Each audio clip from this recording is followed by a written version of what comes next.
Oh yeah, what the fuck is up, everybody? Hey, I wanted to come to you guys today because there's something that came up this weekend. There was this little snitch bitch of a fucking Uncle Fester looking motherfucker that decided to call me a fraud. And then he also said something stupid along the lines of like, I'm not masculine enough or something like that. And there's way more men that are more masculine than me. And, normally, shit like that doesn't bother me, honestly. And that's the reason why I'm actually coming on this video today and showing you guys some stuff, because the fact of the matter is this: I got fucking receipts. And that's the biggest difference between myself and all these other fucking blowhards in the manosphere and the red pill or whatever the fuck you want to call it, whoever's trying to lead men. I got the receipts. And this is actually one of the biggest and most intimidating things, is the fact that I got the receipts. So let's go over those really quickly. I've never done a video like this before, and I just figured it'd be good to have some knowledge as to what built my foundation as far as a man is concerned. So first and foremost, at the age of 18, graduated in 2003.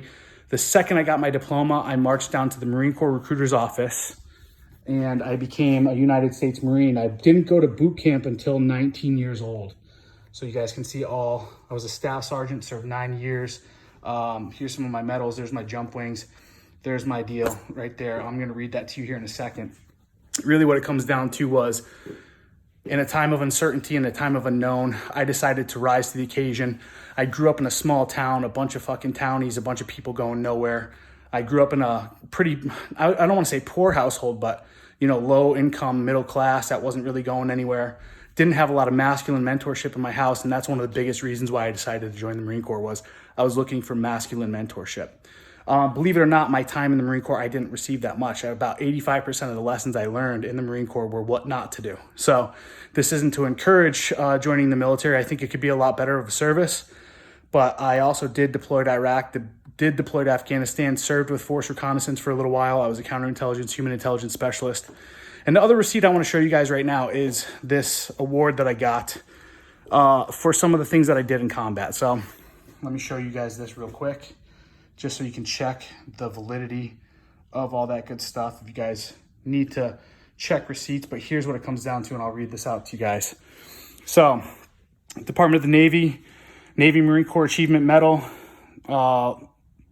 to Sergeant Corey J. Capella.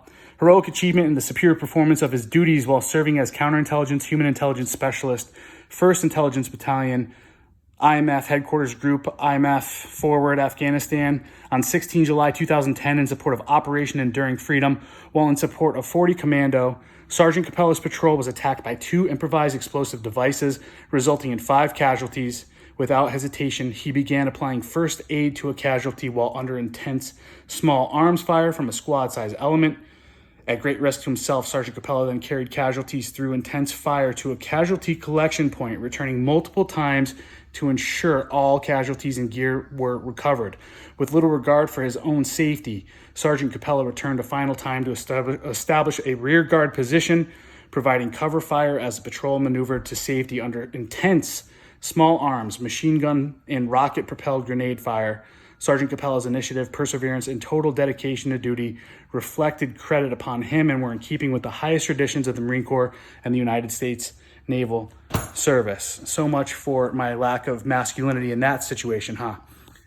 After I got out, I decided to open up a CrossFit gym. In my first year that I opened that gym, or had that gym open, here, we'll keep it this way just to keep it whatever. I created some of the strongest athletes in the country, sending 2 teams to the Southern California CrossFit Regional in 2014, the hardest region in the world to even gain entry to, and I sent 2 teams to the CrossFit Regional. During that time frame, I had total lifts higher. My deadlift was about 650 pounds plus, maybe around 700. I was squatting over 500 pounds, 550, bench pressing over 400 pounds, snatching 300 pounds, clean and jerking 385, creating fucking just epic and insane individuals when it comes to fitness. I spent 5 years as a coach in total, coaching CrossFitters, and 2.5 years into my business, I collapsed. I was a business operator. I wasn't a business owner. I was focused more on being an athlete and thinking that it was just going to come my way rather than owning my own business. So I ended up closing up shop. Not just that, I was also dealing with a lot of the stuff from the trauma of my past from my upbringing, and also I was also on medication, SSRIs, and dealing with the trauma from war that I had gone through. And all of this came to like a halt at one point in time where I just really overworked myself to the bone. I wasn't seeing the reward for what I was putting in effort to. But either way, I opened a business. I owned it for 2.5 years. I was very successful in doing what I wanted to do. It's just I really wasn't that good of a business owner. And I learned a lot of lessons. I failed, essentially, is what it comes down to. But through that failure, I also went on a different path. And that path led me to deciding to get off of SSRIs and fully heal myself. And with the desire to help other people heal their PTSD and heal their trauma. And that's one thing that led me down. This is the next part right here, is something that I picked up in Peru. This is the ayahuasca root, where I actually went down to Peru and drank ayahuasca. I've done 2 ayahuasca ceremonies, 2 iboga ceremonies, 1 peyote ceremony. I've done numerous sessions with LSD and with MDMA and with mushrooms as well, and explored my consciousness, most things that most people would never do, especially when it comes to ayahuasca and iboga. And I completely healed all the trauma from my past, and I even found a way to integrate all that stuff into my life to become a better version of myself. And I mean, most people would never, ever in their entire lives think of doing something like this. As a matter of fact, the bitch who decided to call me a fraud and not masculine had come out and openly said he would never do something like that. And it's because really what it comes down to is he, much like a lot of other people, are scared to death. The reality of what I'm talking about when it comes to these psychedelics is you experience a version of death. You're killing off a version of yourself. This is like the hero's journey. This is exactly, you're going and launching yourself into the unknown. And consciousness is very, very fucking scary. Let me be honest with you. But I've done numerous sessions, scared every time. I've had some bad sessions and I've had some great sessions. But I've gone and I've done them. I've gone down the journey and I've integrated it into my life. Now, after I came back and decided to heal, or once I healed and on my path to healing as well, I decided to start going to school and study philosophy. Actually, I got a trade before that. I became an engineering technician. I got a degree, or not a degree, but a certificate in that. And then I decided to go to school to study philosophy in order to kind of like, I guess, develop my own philosophy in a way. And then from there, actually, we'll get into this. So 3.9 GPA there, which led to the next thing that I want to talk about. Here's some receipts for, I guess, how smart I am, which doesn't really fucking matter at all because schools and all this shit are scams. Yeah, your boy got accepted to fucking UC Berkeley. Your boy also got fucking accepted to UCSD as well with a 3.9 GPA. I decided to go to UCSD because Berkeley's a fucking shit show. And believe it or not, I only survived a quarter there because I just realized how garbage the university system is, how skewed it is towards feminism, how much of a scam it is. And believe it or not, I mean, it's completely sold out to all these foreign states and all this other shit, but that's for a fucking different story. Either way, what it comes down to is I got the receipts for my ability to get into these things. So I guess in that sense, I'm no fucking dummy, but whatever. Believe it or not, I ended up leaving that school and I said, you know what? I need to focus more and more on business. I have some shortcomings when it comes to business. I have 2 failed businesses under my belt. 1, my CrossFit gym. 2, I tried to fucking cannabis grow as my gym was closing down to try to get some money back and get into the market at that point in time in 2015.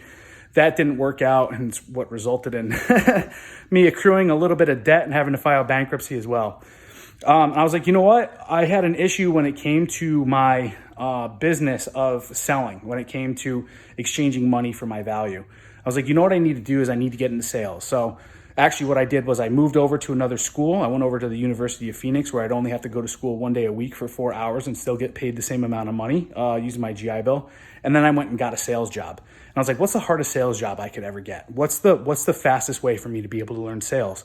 And I was like, fuck it, timeshare. Let's try it out. At least the worst case scenario or best case scenario, I do a week and go through their sales training and I quit and I don't do it. But I was like, you know what? After that, actually it was 11 days of sales training, pretty good stuff. I was like, let's go on the floor and let's try ourselves. And believe it or not, the first tour I went on, I sold. Some people called it a curse, but I guess we could take a look at these plaques here to see how much of a curse that was. Because that month I ended up having the highest average sales price. The next month, highest average sales price, highest retention in February, oh well, and then highest average sales price in April, with the highest average sales price in that quarter as well. I think I ended up quitting that job in I went down to Costa Rica again, I think in June, to do Iboga again and clear up a few more things. And I ended up quitting that job right after that because I was called to, actually what ended up happening too as well is I published my first book. And I was like, fuck it, let's see what I can do there. And that led me to publish my second book. So I have 2 published books at this moment in time. Both of them are actually legitimate books too. Look at that, holy shit. And I decided to start my own YouTube channel and start to self-promote. I had saved up about $20,000 while I was working at that job last year, obviously. I probably made about $90K to $100K, probably more around 90 after taxes and stuff like that. And I said, let's quit. Let's fucking focus on this. Let's help men. Let's promote yourself and do all sorts of different stuff and kind of launch on your path. And that's really what I've been working on. So there's receipts for what I've done. I've written 2 fucking books in less than 2 years and published 2 books as well. And then one other thing that I want to mention is this. What I got here, my jiu-jitsu gi with my jiu-jitsu purple belt 2-stripe. I've been doing jiu-jitsu now for about 4.5 years, and I've been going consistently at least 3 times a week on top of lifting anywhere from 4 to 5 days a week as well. But I got my jiu-jitsu purple belt, which usually takes quite some time. I should have my brown belt by the end of the year. Fucking goddamn coronavirus though. And the reason why I bring up jiu-jitsu as well is because it's a discipline. It doesn't feel good. It teaches you a lot of amazing things though. I absolutely love jiu-jitsu, but it's one of those things where it's going to take some time. And the other reason why I bring it up is because this little bitch that fucking decided to call me a fraud and not masculine, apparently he's been doing jiu-jitsu for 3 years now or something like that. And he's still a goddamn white belt, which shows what? It shows inconsistency. It shows lack of discipline. It shows that he doesn't have the ability to keep fucking going and pushing through. It shows that his mind's elsewhere. He doesn't know how to compartmentalize certain things and keep going and building in key areas. And the last thing I want to mention is this. Now, I usually don't talk about this kind of stuff. You guys can read this list. It's actually kind of funny. As you can see, since November 2018, I have 56 names here. Just in this area, and then this box is all girls that I either had sex with already, or or I had sex with, or I didn't have full-blown sex with. I just had sexual encounters with them and all that other stuff. So there's 56 fresh names on there since 2018. The reason why I mentioned that, and the cool part is, each one of those names I have photos of text conversations or videos that were obviously consented to and all this other stuff. My total notch count at this point in time, I'm around 218 certified, verified kind of deal. And then names that I probably forgot or whatever, I'm probably around the 240 mark, 240 women that I've slept with. And like I talked about, since 2018, 56 new names, November 2018. I bring that up just because obviously I do online dating, coaching and all this other stuff. And I teach men how to find what they want as far as relationships are concerned, how to source women, how to bring the relationships into their life that they want to. I have the receipts for all this stuff, guys. This happens in my life. It's a part of my life. Women are abundant in my life. And I have no shame. People are going to throw shade at me and be like, oh my God, this guy's bragging on his dick and all this other stuff. It's just receipts, guys.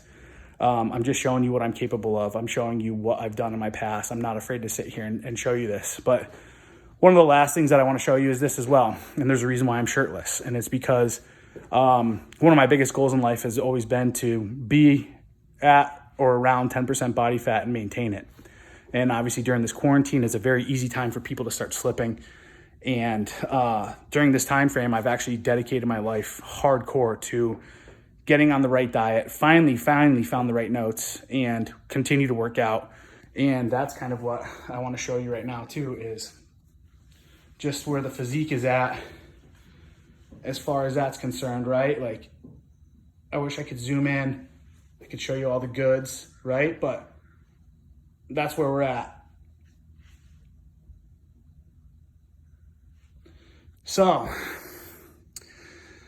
the last and final thing I want to show you and tell you about is this. So I got the physical, mental, emotional, spiritual, and relational down. As far as my philosophy, the 6 pillars. Finances, like I said, last year I made about 90 to 100K. And I was hoping to obviously make a lot more.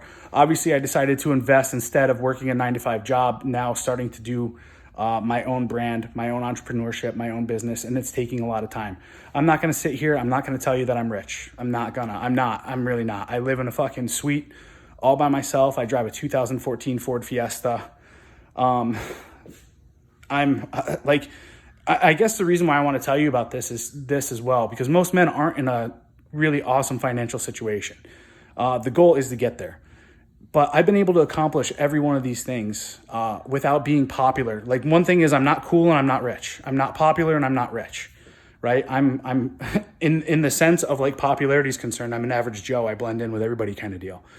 As far as finances are concerned, I'm not loaded. You're not going to see me on Instagram with a Lambo or any of this other stuff. But the thing is, I'm real, right? And the other thing is, I know my value. And every step along the way, any bit of money I've ever gotten, even when I was really, really poor and bankrupt, I still took that money and I went and did things to invest in myself, whether it be jujitsu. I've never stopped paying for my jujitsu membership. Even to this day, right now, even through quarantine, still paying for it. Why? Because I'm connected to it. It's part of my healing. It's part of my health. Gym, always. Supplementation, proper nutrition, diet coaches, so on and so forth. Acupuncture, chiropractic, all these things I've invested in myself, because guess what? I'm the vessel by which I'm going to be able to accumulate all that wealth. And the other thing is this, it's going to happen. I know for a fact, like I can feel it in my core that I am going to be fucking hella loaded, like stupid fucking loaded. If I'm popular, so fucking be it. If I'm not, I don't care. As long as I got my financial freedom, my financial independence, I can run a few different businesses and I can invest in certain nonprofits that I'm trying to build in order to help people kind of develop this lifestyle that I've shown you today. And heal from past traumas as well. The thing is this, and this is the biggest reason too I want to talk about. Most men, especially this guy that I'm mentioning over and over, MLD, he thinks he thinks he's super cool. And he's got this big chip on his shoulder right now because he made a bunch of money last year. So his whole entire identity is about being cool and it's about having money. And guess what? I've been there before. When I had my gym, guess what? I had a fucking jacked up Chevy 2500 HD that was all fucking done up. I had a, what did I have? A F100, 1956 F100, old school truck. I had a Chevy Trailblazer SS. I changed them all out. And then after I closed my gym and I started doing this stuff, I had a 2009 M5 E60. I had a 2009 STI that was all built out. Hawkeye, fucking gorgeous. And then I had a 2014 Ducati Street Fighter. And I was fucking one of those guys that thought all of that shit meant my value, how people viewed me and all this other stuff. And I was all about all these people that were clinging to me because I was popular in the CrossFit world around Oceanside and all this other stuff. And then it all collapsed. It all fucking collapsed. And thankfully fucking so. Honestly, thankfully fucking so. Because my entire identity was based off of everything external of myself. I thought that's what made me, and I thought that's what made me a man. And the universe came in and fucking wiped that shit all out. Ayahuasca, iboga, all that stuff, dude. And I had to learn what my true value was. Now, this isn't to say that you shouldn't want for material things. We should want for material things, honestly. But when that is your entire value and that is your entire identity, you're going to lose it when you, like, you're going to lose your shit when you lose all that, because you have that as your identity. What I have here, everything that I've showed you as far as this receipt is concerned, has been a rebuilding of my foundation to make me more stable and more secure for when I do gain and garner the wealth that I, one, desire, and two, deserve. Right? Because I've been fucking hella poor living in a damn bus, right? I mean, even still to this day, like where I live right now, I fucking hate it. I'm going to be honest with you. I fucking hate it, but it's part of the journey. It's part of the process. But when I'm there, when I'm fucking hella loaded, all this other stuff, I'm going to have a foundation that says your success isn't determined based off of those numbers in your bank account. They're not determined by all this shit that you have. At the end of the day, you can, and your life is the most valuable thing to you. And that's really the center focus and the onus of being a masculine centered man, is realizing that even with all this shit, it's all because of you. And even without this shit, life is still fucking golden because it's your life. You feel me on that, guys? Because really what it comes down to is you have to become the creator of your life. You need to become the one that really is like the focus. And that's the cool thing about how I live my life right now is everything I do is centered and focused on building what I want my life to look like at the end of my days. It's not about getting that bank account. It's not about having the followers on Instagram or on YouTube or any of this other stuff. It's about my application of what I want to see, like what my mark is on reality, right? It's crazy. It's crazy when you start flipping this thing. But either way, what it comes down to is I'm glad to have shot this video. Glad to update you on a few things. I'm glad to show you guys my fucking receipts. Show you that I'm just this huge fraud that doesn't live any of his philosophy whatsoever, right? And I'm glad to, not be a very masculine man either. So with that said, guys, share this fucking video. Seriously.